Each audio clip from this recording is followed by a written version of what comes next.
It is Wednesday, 5:17 a.m., August 15, 2012. And, yeah, what a trippy night. I went through and uh, looked at, I think I found a total of 20 songs I've written and covered. I think 10 covers and 10 originals that have suitable, that are professionally done and have suitable videos. And I'd forgotten about some of them, but I'd never listened to this stuff in a playlist. I've been so busy making them.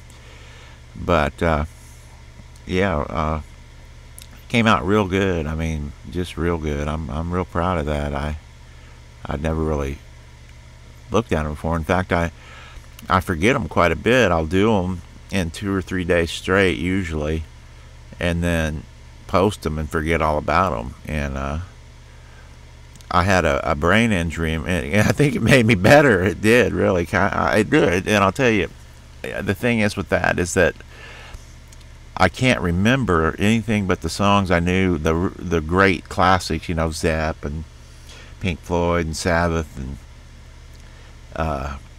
you know, all those Ozzy, all the great songs, rock songs from when I was a kid.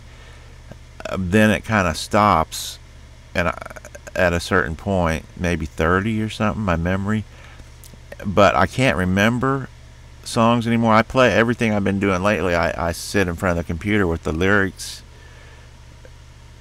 on screen and the music, the chords on screen too.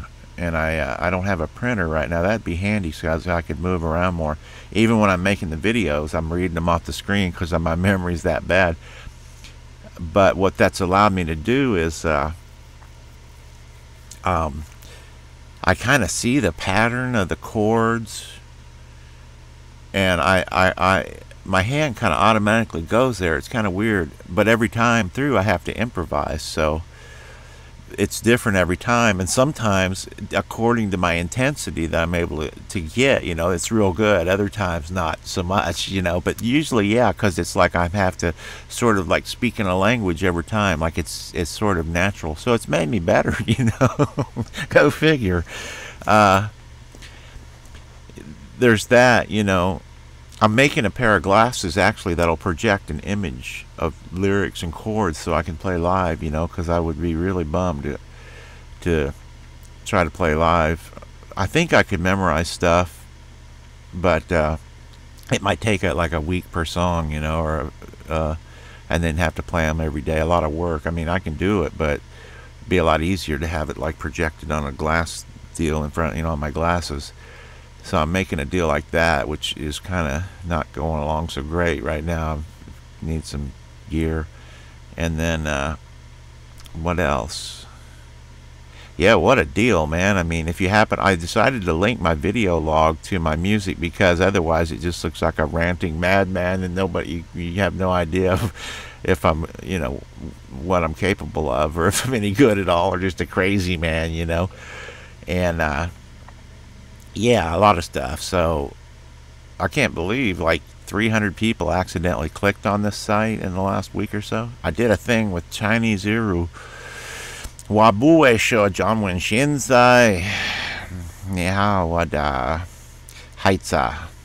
Hello to my son. He's Chinese, speaks Chinese well, and English and French and Spanish. He's a snappy one.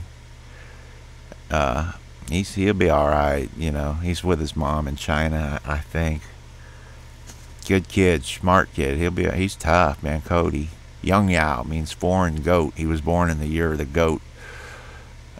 Then my daughter's 27 now, and they're the reason I'm really doing all this stuff too, because sometime in my 30s I wanted to know about my parents. I mean, I grew up with them, but it's like they were there, but I never knew them. And I kind of know my mom now, but I didn't see her for 30 years. So, you know, I made a nice video for her, and it's like she hadn't seen that yet. She doesn't have internet, and she's in a whole different headspace. But it'd be cool if she doesn't even really know I play or anything. See, I sort of disowned them. They were so damaging, my family. I disowned them for 30 years. I didn't talk to them, and that was great because it allowed me to redefine myself and everything. But yeah. So, man, I'm hot and it's sweaty and a lot of work. And I've been doing a version of Phil Collins. I don't care anymore because those kind of songs are dangerous, really emotional songs. Uh, they're the most challenging, I think. And I mean, look around on YouTube. How many people do you see trying to do something emotional, just completely not, you know, burning out on bombing on video, where it looks just, I hate to say it, but completely just stupid. It doesn't work. I mean, I did a version of Sarah McLachlan's Angel, and it got a lot of thumbs up. People love it. Personal letters, they love that stuff. So I do too, man. I like all kinds of music. But yeah, I mean, I'm jumping around because I want to get this done, because the vlog is part of my documentary that I'm making, and I need to do these every day to sort of chart my progress. But wow, this whole thing, I've been doing 120 days today.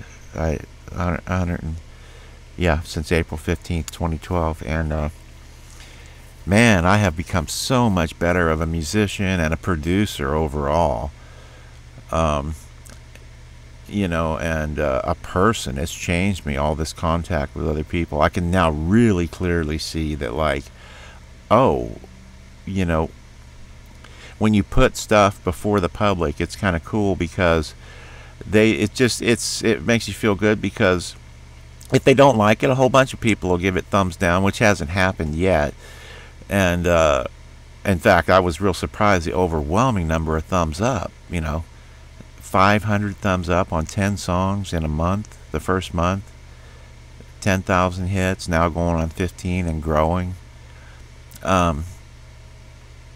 Yeah, but if you put it before them, it allows you to sort of bypass the haters, because out of the 100 videos I had on another site, I found like 7 that were really good and didn't deserve. The rest of them were just kind of meh, whatever. I put a producer eye and ear to it. I was like, would I see this? Would I look at this?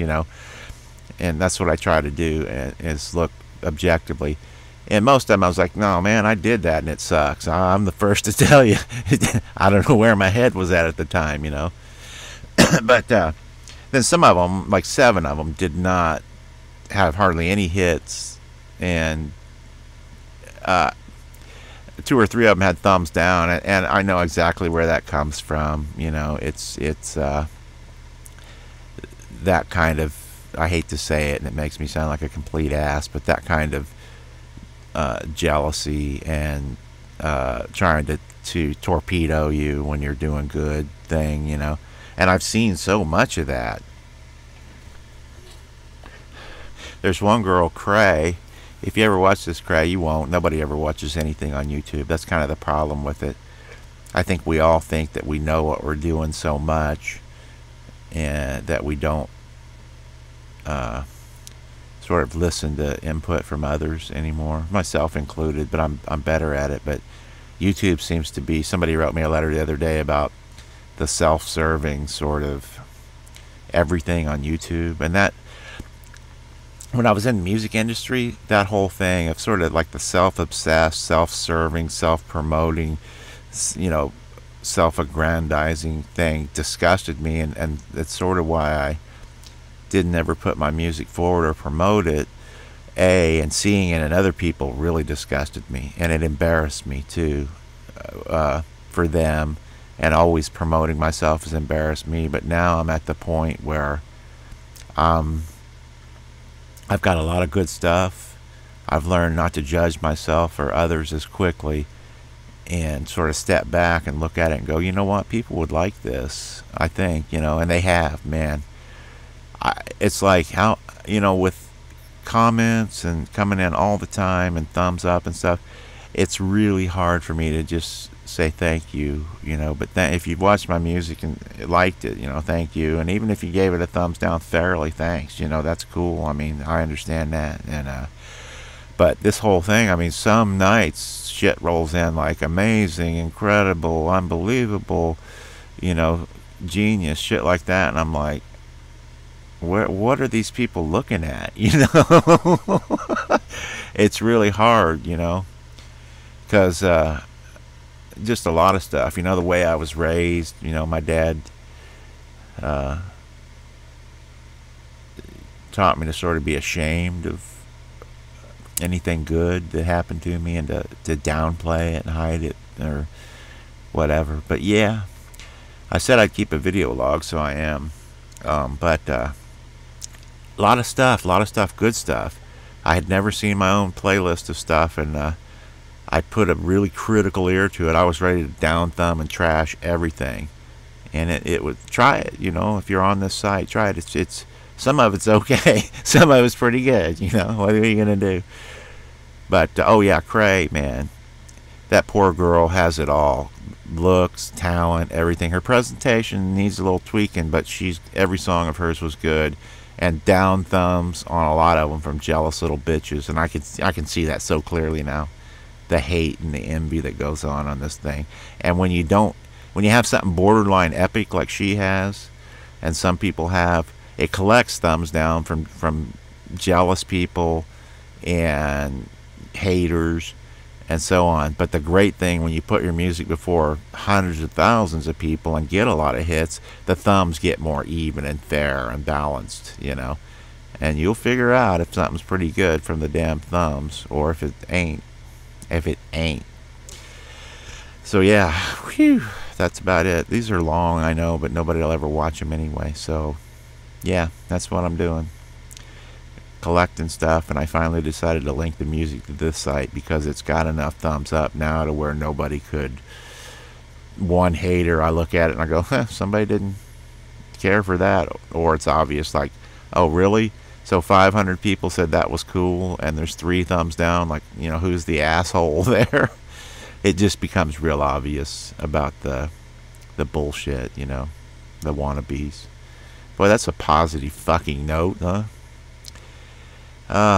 Okay. I'm trying to be quiet because that little bear has been prowling around up there. That's the other reason I'll link this shit. What if something like that goddamn bear mauls me, or, you know, some shit, and then all this would be for a waste. Nobody'd ever know. My son and never daughter would ever find it, but now they will, and I'm going to tag the stuff to where they'll definitely find it. Okay, that's it.